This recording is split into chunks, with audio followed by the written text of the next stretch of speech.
So I've just come back from a week of vacation on the panhandle of Florida near Destin. We go every year with our college friends, some from Alabama and Tennessee, and our two goddaughters, Elizabeth and Catherine. Some of you heard me preach one time about teaching them how to make real waffles, proving that they are not frozen hockey pucks out of a box, as they had thought. Catherine is mine. She is 8 and quite a handful. So she and I were playing in the pool on Thursday, and I thought, well, what the heck, why not try to get a sermon out of her? I was tossing pennies into the pool for her to dive down and retrieve. She came up to the surface, and I said, so Catherine, if you were standing in my shoes in the pulpit on Sunday morning, what would you say? Quickly, with a smirk on her face, she said, give me all your money and nobody gets hurt.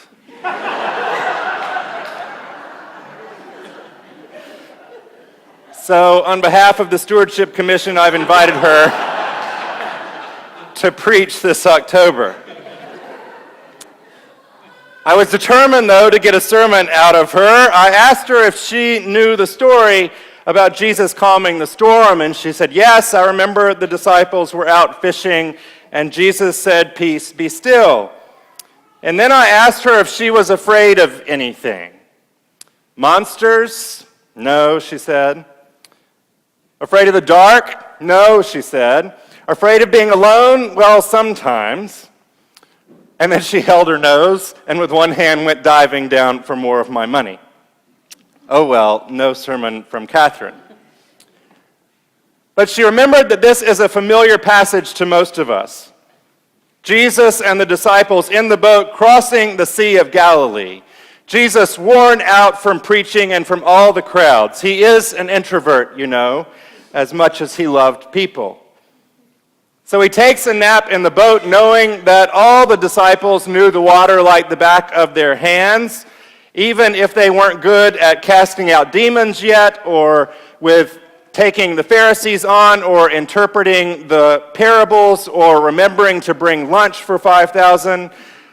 At least they should be able to handle a little boat ride to the other side. 4 of them were professional fishermen, after all. But then the storm comes, and yes, they are scared to death. They hold their noses ready to go overboard when they remember, oh yeah, Jesus is in the boat with us. Surely if he's as good as he says he is, he can still the waters. So they wake him up, he rubs his eyes, he says, what in Daddy's name is going on, and calms the waters. It is a familiar and comforting gospel passage to most of us. Jesus has these awesome, miraculous powers. And so when the storms of our lives seem to be overwhelming us, when our boats seem to be taking on water, Jesus is with us and makes everything okay. Would that it were always so. Would that being a Christian in the church were such an easy Friday evening sunset cruise on the Chesapeake. That is not what this familiar gospel passage means to me this week. This story is about fear. In this passage, Jesus confronts fear head on. He does not tell us that we have nothing to be afraid of. He says, why are you afraid? Have you still no faith? I like that Jesus does not dismiss our fears here. We know in life that we do face fearful things. War, failure, rejection, financial disaster, pain, illness, death. These were fearful times for the disciples. Leaving one big crowd, they were on their way to the other side, to Gentile territory, to the country of the Gerasenes. It is dangerous country, perhaps even an inappropriate place to go. Jesus is challenging them, telling them that this saving message of his is for everybody, not just the Jews. He's going after the strangers, and yes, even some of the enemies of the house of Israel. These were fearful times for the church Mark was writing to as well. It's a wartime gospel, written just before or after the destruction of Jerusalem. They thought their world was crashing in on them. People were dying, and what they knew was being cast down. They had every reason to fear. It is not difficult to make the connection to our world today. People are dying. A young man was shot and killed a few blocks from my Eastport house early Saturday morning. I lost count after 10 shots, said Bobby Turner, a resident of Harbor House for 13 years. By that time, I was on the floor. Fear is the animal instinct we have to protect our very lives. And around this world this morning, many of us have plenty of reason to fear.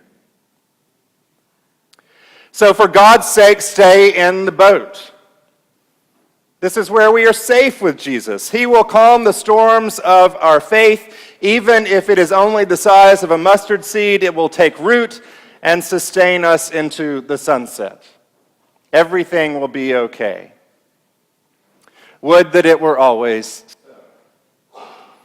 Lutheran Bishop Lyle Miller says that the church is not a luxury liner granting passage and comfort to all who qualify and clamber aboard, but rather like a rescuing lifeboat, sometimes listing and even leaking. It is true. Even surrounded by our faithful friends and wise companions who have been through the storms of life, sometimes our boats start to leak. It is still wise, though, to stay in that boat, and if you're not in it, then I think you better get in this morning. It is not always an easy place to be, but it is much like Noah's Ark, as someone said. We stay on the boat because of the storms outside. But if it weren't for the storms outside, nobody could stand the smell inside.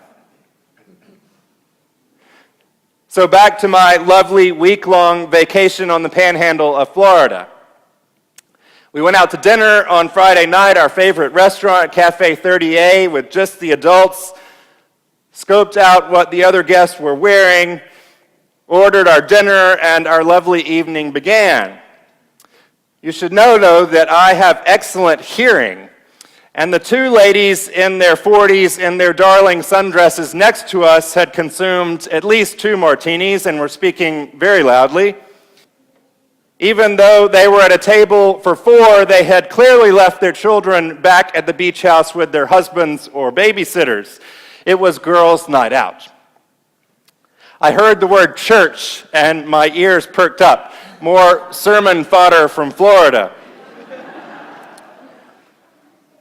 You know, she said, Sunday mornings are just so hard with the kids. They have swim meets and soccer games. There's really just no time. But I do want to expose them to a spirituality, you know.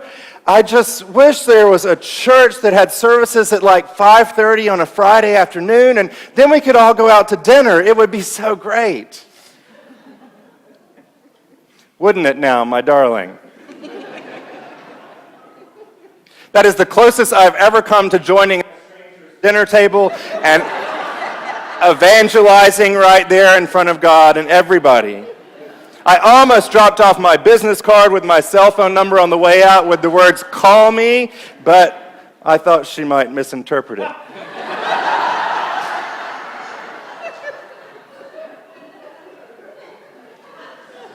No, being in the boat is not about a Friday afternoon service by the seaside followed by a leisurely dinner.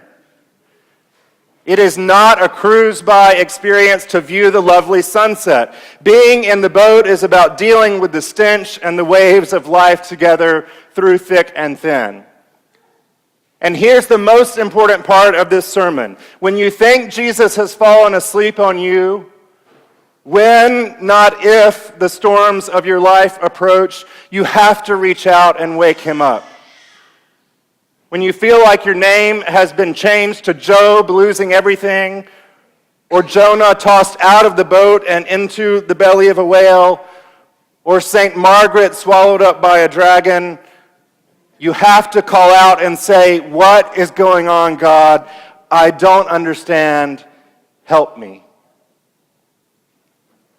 This familiar gospel passage is about realizing that the storms do not lead us to be afraid, but rather to acknowledge our dependence on God alone. In the midst of the waves, God is there, laying new foundations for us, and all things are being made new. Things that had grown old are being made new. God is doing infinitely more than we can ask or imagine. In our thick darkness, when we call out for help, the waves will be stopped. So go for it. Gird up your loins and just ask for it. God will do it. I promise. I know it. I've experienced it here with you and in you. God was and is to be the same. Who then is this God? God is the one who stilled the storm to a quiet whisper and quieted the waves of the sea. Then they were glad because of the calm, and he brought them to the harbor they were bound for. Let us give thanks to the Lord for his mercy and the wonders he does for his children, even when they are holding their noses. Amen.